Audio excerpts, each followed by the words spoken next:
Magandang araw po sa lahat,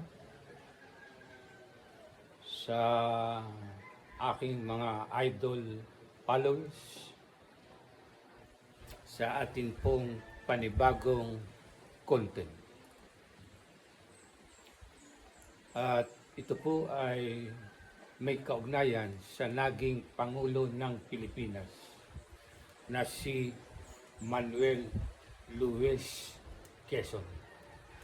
At ang kaugnayan niya ngayon sa social media, sa YouTube, sa Facebook, at sa iba pang may kinalaman sa social media. Ang isa po sa mga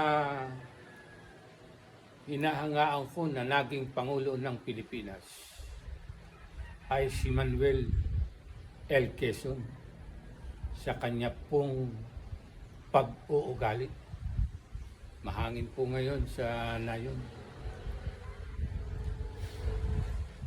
Siya po ay naging Pangulo ng Pilipinas noong panahon ng Commonwealth. Kapag sinabi po na ang pamahalaan ay Commonwealth, dalawa ang gobyerno, yung nakasakop at sinakop. Kaya po tinawag na Commonwealth. Kahit yun po ay ang sinakop ay siya nagpapatakbo, ang nasusunod pa rin po ay ang nanakop. At yan po ay naganap noong panahon ng pananakop ng mga Amerikano. At naulit ko nga po ang aking hinahangaan na naging Pangulo ay si Manuel L. Quezon. Nang siya po ay Pangulo ng Pilipinas, ay kapag siya po ay may ginagawa, ay dibdiban po ang kanyang paggawa. Talagang gawa po talaga.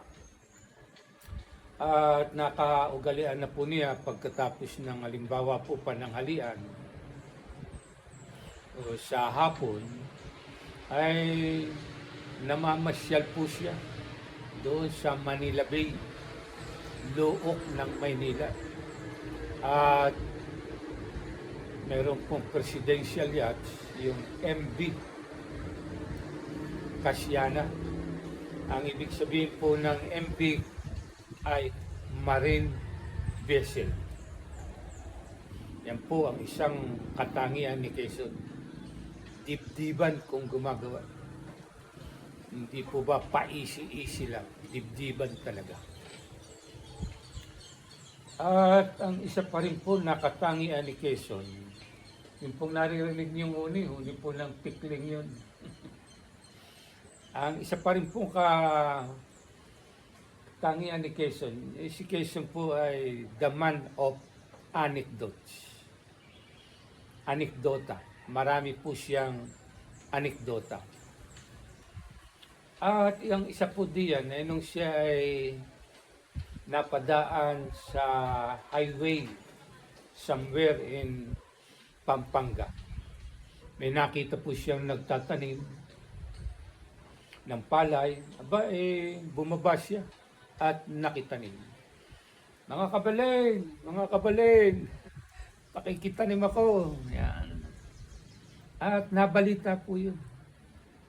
Hindi alam nung kanyang mga nakasama sa pagtatanim na ang naking kasama nila ay ang Pangulo ng Pilipinas.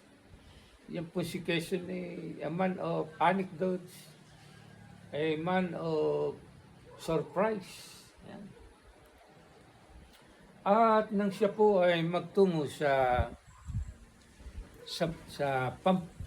Mindanao, ay nakatalilis po siya, nakapuslit sa kanyang mga PSG. At naglakad-lakad po siya doon sa bahagi ng Mindanao. At may nakita po siya na naglilinis, nag-aayos ng highway o daanan. Halimbawa po ay lubak, tinatabunan ng lubak. Yung mga kahoy-kahoy na nakatatakip sa daan na pinuputol. At kanya pong kinausap yung tao. Ang tawag po doon ay kamanero. Ngayon po ay siyempre nagtatrabaho sa Public Works and Highways. Yan po. At usap-usap po sila nung may edad na rin kaminero. Amang, yan ba namang ginagawa mo, yung sweldo mo, nakakasapat di yan sa iyong pagiging kamanero. Ay, nako po, mama, talaga pong kulang at kulang pa rin. Kaya lamang po, tiis-tiis lang. Gawa-gawa ng paraan po. Sabi ni Quezon, aba malay mo isang araw, biglang maragdagan ng iyong sweldo. Sabi ni Quezon doon sa medyo may kaedad na. Sa tagal-tagal ko na po ito, wala pong pagbabago. Nagkaedad na po ako rito, ganoon pa rin. Kaya huwag kang mawawala ng pag-asa, kumpadre. Malay mo, isang araw, biglang tumaas ang sweldo. Ay sabi nung kausap niyang kamanero, sana po magdilang anghel kayo. Sana po magdilang anghel po kayo. Yun ang sabi nung kausap ni Pangulong Manuel L. Quezon. At hindi nga po nagtagal, nakatanggap ng notification yung kamanero. Bigla pong tumaas ang kanyang sweldo at ang kanyang pwesto. Naging siya pong halimbawa supervisor o kaya naman po ay kapatas o kay foreman. Ay nasabi nung kamanero, aba, ay talagang anghel yung aking nakausap na mama.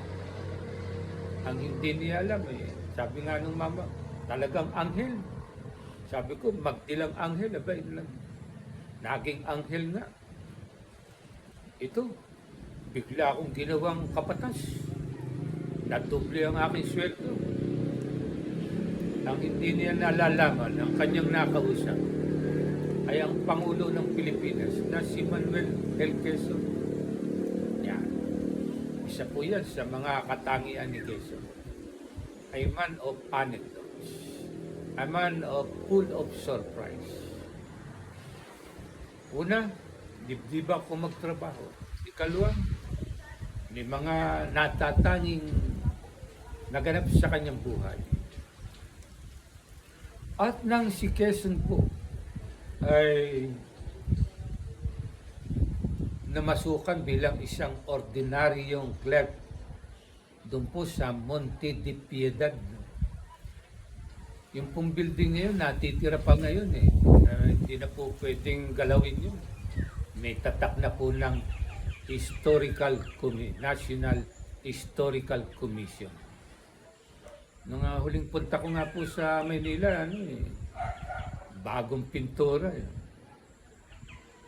Ay, yun po ang unang savings bank sa Pilipinas, yung Monte de Piedad, na itinayo ng pari na si Felix Huertas.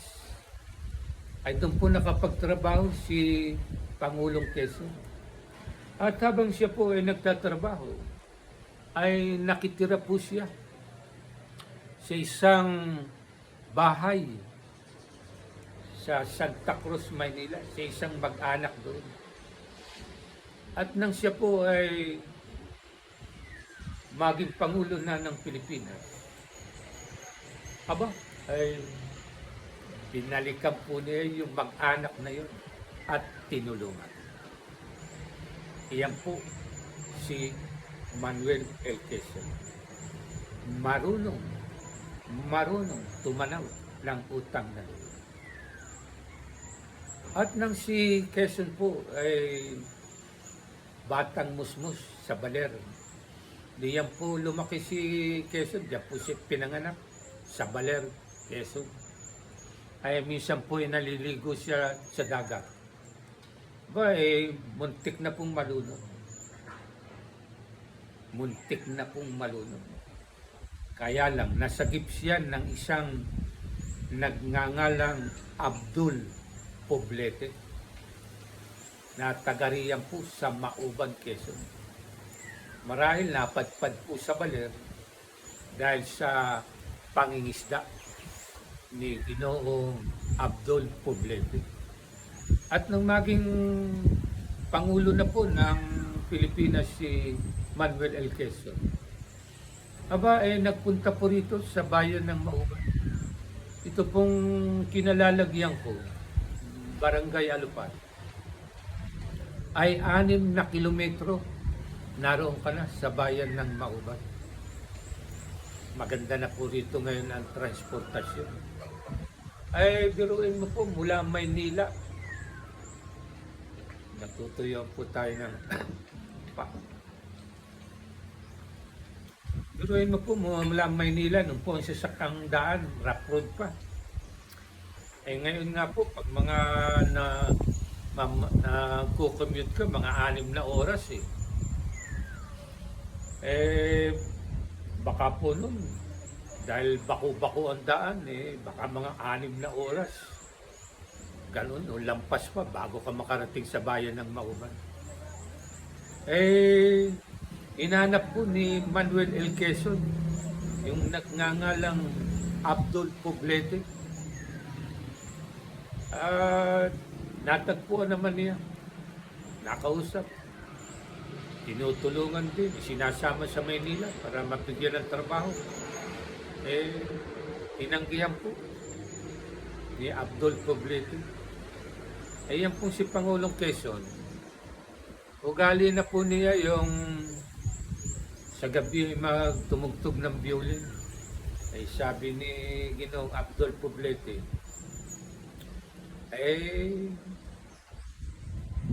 kung hindi po ninyo masamain, ang ibigay na lang po niyo sa akin ay yung violin, yung inyo pong violin.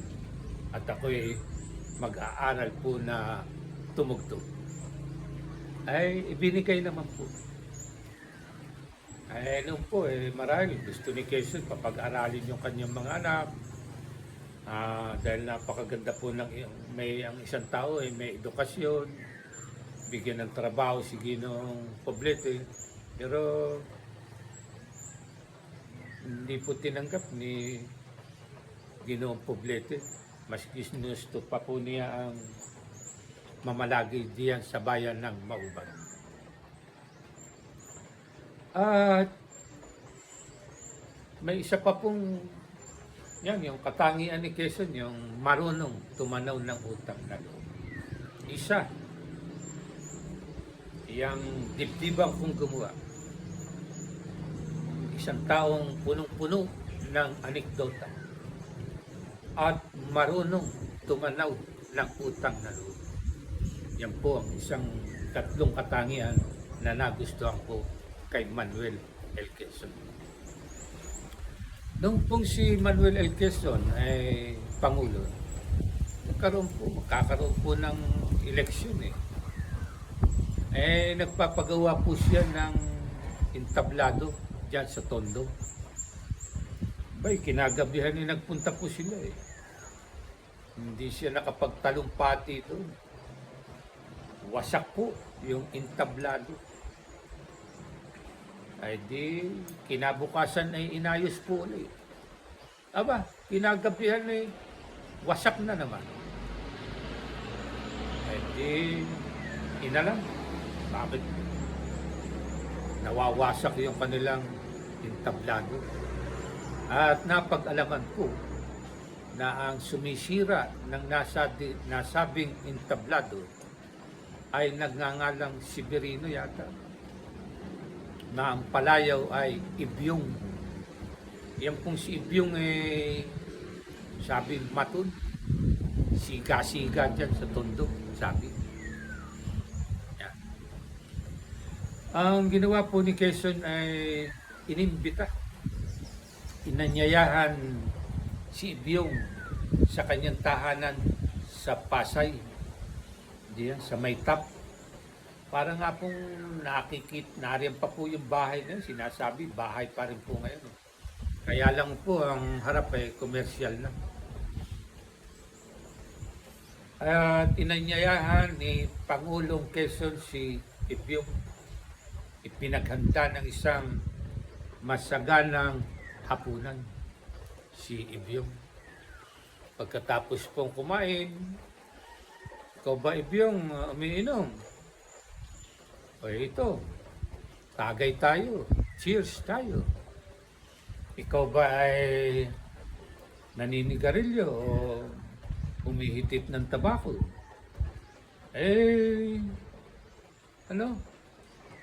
Ipinagsindi pa ni Quezon si Ibyong. Biruin mo, Pangulo ka ng Pilipinas, isang ordinaryong tao, ng manigarilyo o manabako, ikaw pa ang nagsindi.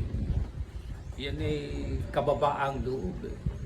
Yang ganyang pag-asal o pag-uugali. At matapos po noon ay kwento-kwento nga. At napadako po ang usapan sa Ibyong, my friend, bakit mo naman sinisira yung aking entablado? Tuloy, hindi ako makapagtrabaho. Yung aking talumpating gagawin sa inyo sa Tondo, hindi ko maiparating sa mga kadistrito mo.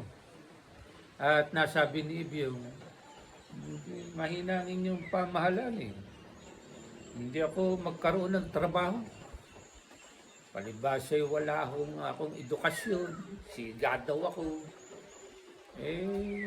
Wala pong tumanggap sa akin. At sa madaling salita po, ano ba ang iyong kakayahan? Ano ba ang iyong gustong trabaho? At sa madaling salita po, ay nabigyan ng trabaho si Ibyong. At ang mga sumunod pong pangyayari ay hindi na natin nalaman. Siyempre, naging masaya po si Ibyong. Ikaw nga magkaroon ng trabaho. Rekomendado ka pa ng Pangulo ng Pilipinas. At nang magkaroon po ng ikalawang digmaang pandaigdig dito sa mga nasakop itong ating bansang Pilipinas ng mga Haponis, ay ang pamahalaan po ni Manuel L. Quezon ay government in exile diyan po sa Estados Unidos. Doon po siya nanirahan o tumigil sa Saranac Lake, New York. At noong Agosto 1944 ay noon ay binawian na ng buhay si Quezon. At siya ay nakipagkita na po kay Lord. At nang ibalik ang labi ni Manuel L. Quezon sa mga libu-libong taong sumalubong sa kanya, ay isa si Ibyong sa mga sumalubong. Isa po si Ibyong. At nung atuwi pong undas sa North Cemetery, kung saan inilagay o dinala ang labi ni Manuel L. Quezon, ay tuwid pong undas ay darating ang mga pamilya ng Quezon. Yan, sina Amoranto. Mga lahi ni Quezon po yun. Eh, ano, may bulaklak na. Malinis ang puntod. At yun po ay taon-taon ay ganun. At napag-alaman nila na ang nagdadala pala ng bulaklak na yun, naglilinis, ay si Ibyong. Iyan po si Ibyong, marunong tumanaw ng utang na loob. Pag-uugali marahil po na tinularan na yan ang pag-uugali ni Manuel L. Quezon. Marunong tumanaw ng utang na loob. At dahil nga po sa ugali ni Quezon, biruin mo, isang ordinaryong tao, nung malaman niya na si Ibyong ang gumagawa, ay pinatawag po niya yun, si Ibyong. Ay sa iba-iba po ipatutukwang niya yun yung ipasasalvage, pero hindi po yun ginawa ni Pangulong Quezon. Sabi nga raw po ni Pangulong Quezon, the best way to defeat your enemy ay gawin mo siyang kaibigan. Yun ang ginawa ni Quezon.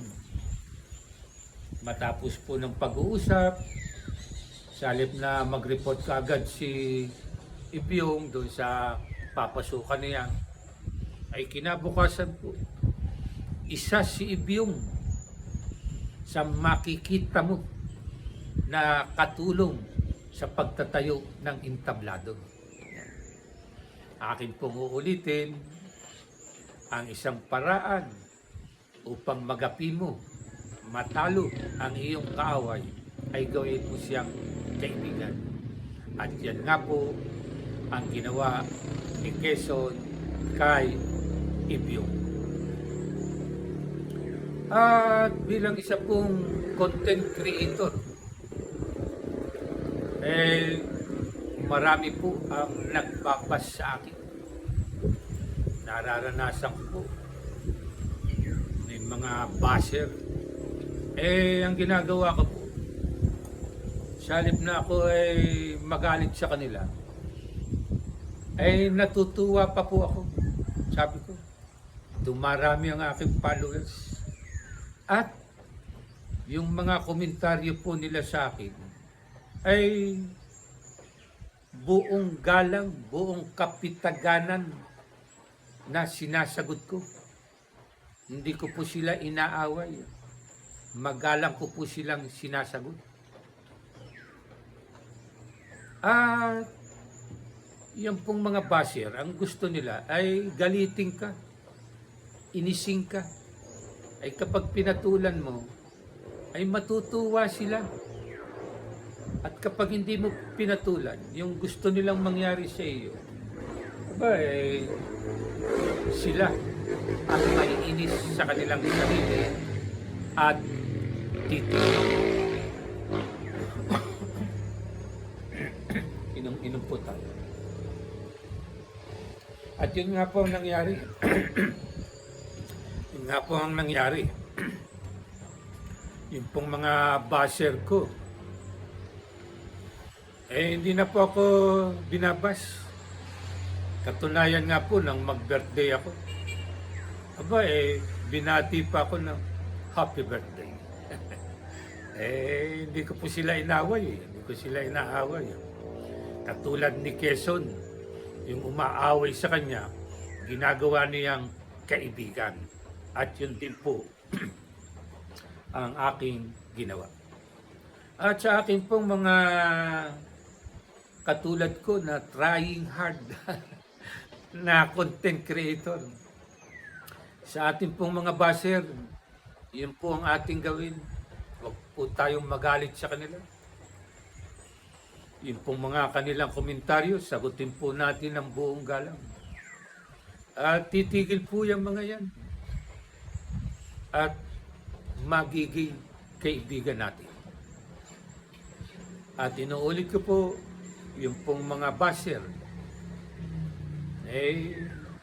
wag po tayong magalit sa kanila. Yung komentaryo nila, sagutin natin ng buong galang. Tularan po natin ang estratehiya ng naging Pangulong si Manuel L. Quezon. At sa pagtatapos po ng aking content na ito, huwag po ninyong makalimutan na mag-subscribe sa aking YouTube channel at mag-follow and like sa aking Facebook page. Salamat po sa hapong ito. Pagpapala po sa inyong lahat. Salamat.